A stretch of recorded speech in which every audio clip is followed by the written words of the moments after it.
ঘুমা ঘুমা তো ঘুম পাড়া যাই ঘুমিয়ে গেছে কালকেই তো রাখি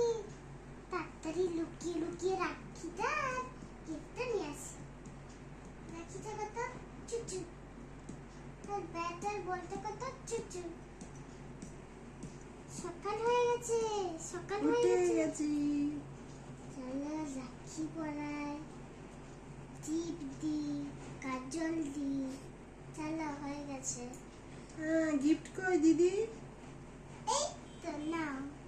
আহ, তো আমার গিফট আনিনি কালকে এনে দেবো দিদি দেখতে পাবে না তো ঠিক আছে আমার রাত শেষ হয়ে গেছে চলো দিদি দিদি চল আমরা ব্যাট বল খেলবো ঠিক আছে আমি যে গিফটটা দিয়েছি সেইটা দিয়েই খেলি না চলো চল চল চল খেলি ব্যাট বল খেলি চলো চল দিদি খেলি আমি বল ছুড়বো ব্যাট মারবে হ্যাঁ দিদি খেলি চল চল চল, হুই চল। হয়ে গেছে টাটা টাটা হুই